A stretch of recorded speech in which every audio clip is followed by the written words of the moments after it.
Duty करे तो हमारे इंडिया में नहीं आए, जहाँ से तुम्हें रस्सी बांधने, अगर मेरी एरिया में आए पिटाई करे, ठीक है, अपना बंदा रोके, अपना बंदूक रोके, सारा मूड़ी माड़ी वाला पूरा बंद करे, फालतू नहीं करना मेरे साथ। तुम एक बार आओ तो सही। प्रॉब्लम ये है हमारे जितने पड़ोसी हैं वो पता नहीं क्यों ऐसा लगता है कि वो सिर्फ और सिर्फ दो चार लाइनें खींच के उछलना कूदना शुरू कर देते हैं कि हाँ जी हिंदुस्तान झुक गया। हम तो कह रहे हैं पूरा का पूरा ले लो और हम तैयार हैं, एक बार हाँ तो करो। बांग्लादेश के अंदर कल एक फनी इंसिडेंट हुआ, पता है क्या हुआ? इनकी कैबिनेट सेक्रेटेरिएट है, वहां आग लगी और राह की साजिश होना शुरू हो गए वहां पर। इंडिया से मुतासर हूँ इस चीज से भाईजान कि वो उड़ा के रख देते हैं हर चीज का, वो कोई परवाह शरवाह नहीं करते, वो करते हैं जो उनका दिल करता है, उनके पास टूल्स हैं सारे के सारे। इलेजिटिमेट गवर्नमेंट है डॉक्टर मोहम्मद यूनुस की।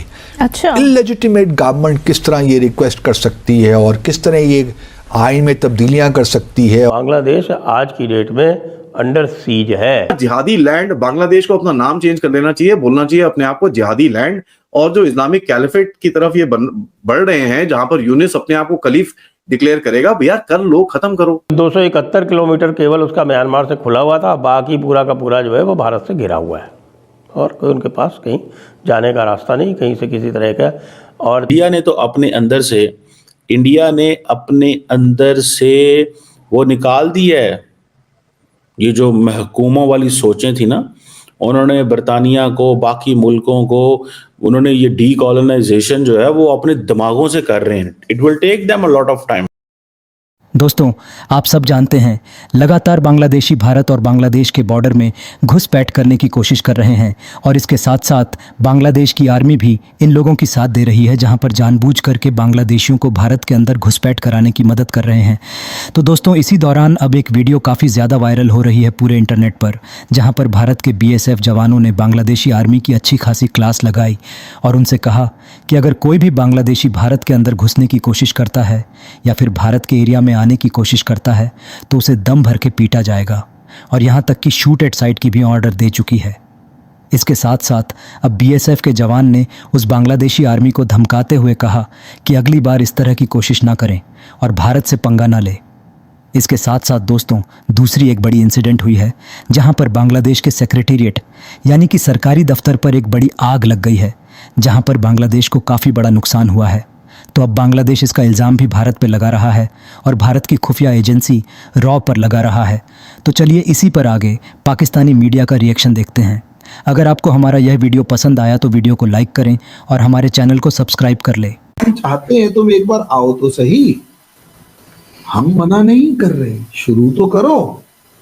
लेकिन प्रॉब्लम ये है हमारे जितने पड़ोसी हैं वो पता नहीं क्यों ऐसा लगता है कि वो सिर्फ और सिर्फ दो चार लाइनें खींच के उछलना कूदना शुरू कर देते हैं कि हाँ जी हिंदुस्तान झुक गया। हम तो कह रहे हैं पूरा का पूरा ले लो और हम तैयार हैं, एक बार हाँ तो करो। ठीक है, पार्लियामेंट भी ढाका में ही बना लेंगे। अब यूं अगर करोगे, हाँ उसमें थोड़े रूल्स ये होंगे, इलेक्शन के अकॉर्डिंग सारे काम करके रूल्स ये होंगे कि यार हम भी अपने इलेक्शन चुनकर भेजेंगे, तुम भी चुनकर भेज लेना। अब नक्शा दिखाने से क्या होता है, वो कैसे करना है, वो बाय वॉर करना है तो 40 से 50 हजार सैनिक हैं, वो सोल्जर्स हैं बांग्लादेश के पास 50,000। ठीक है, और शोर इतना मचा रहा है कुछ कहने की हद नहीं। ताकत कितनी है वो बताइए, अपने दम पे पाकिस्तान के सामने कितना खड़ा हो पाया वो बताइए। 20,000 की रोहिंग्या की आर्मी के सामने इनकी आर्मी भाग चुकी है लिटरली। आप ये देखिए आरजू जी, आपसे इन लोगों ने जो सीखा था वो सबसे बढ़िया पता है क्या काम सीखा था? पैंट छोड़ के भागना।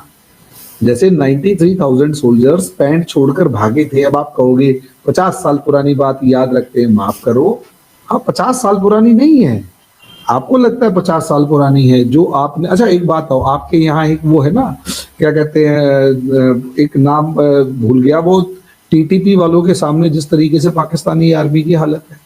आपने अज़्म इस्तेकाम नाम का एक वो पूरा कैंपेन चलाया था, एक बंदा मारा हो उसमें बताइए। ठीक है, एक वो क्या कहते हैं, आपके खैबर पख्तूनवा के अंदर एक इलाका है, उसका नाम मैं भूल गया, वहां पे TTP वालों ने कब्जा कर लिया। वहां पर क्या आप वापस कमांड कर पाए? मुझे तो नहीं लगता।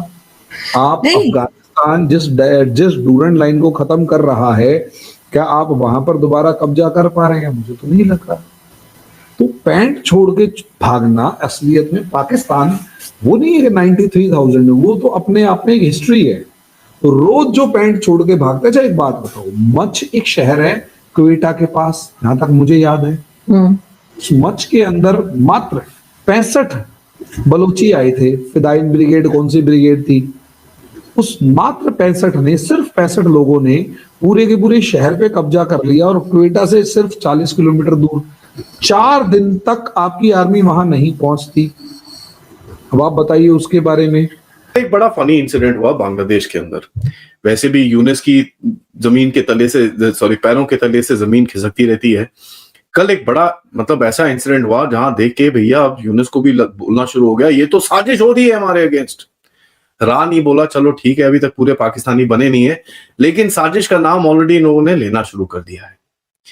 हुआ क्या, हुआ ऐसा कि बांग्लादेश सेक्रेटेरिएट के अंदर जो इनका मेन बिल्डिंग्स हैं, जहां पर मिनिस्ट्रीज और ये सब होती हैं, वहां पर लग गई आग। और एक बिल्डिंग नंबर 7 है जिसके अंदर 6 से 9वें फ्लोर के ऊपर आग लगी। भैंस की आग नीचे नहीं लगी, ऊपर नहीं लगी, 6 से 9वें फ्लोर के बीच में आग लगी। और एक बड़ा हाई पावर्ड सा पैनल इन लोगों ने सो कॉल्ड वहां पर बनाया है, जिसमें कहते हैं कि साहब हम देखेंगे कि इसमें किसकी साजिश हुई है और कौन हमारे अगेंस्ट में ऐसा खेल खेल रहा है, और कौन बांग्लादेश को तोड़ने की कोशिश करता है, और कौन बांग्लादेश पे हमले करने की कोशिश करता है। तो ऐसी भी बातें हुई। बट इंसिडेंट के बारे में बात करें कि भाई 6 से 8 घंटे लग गए इन लोगों को to bring the fire under control. अब देखिए वहां पर ऑफिस है तो पेपर होगा, फाइलें होंगी, चीजें होंगी वहां पर, तो वो तो ऑब्वियसली जलेंगी।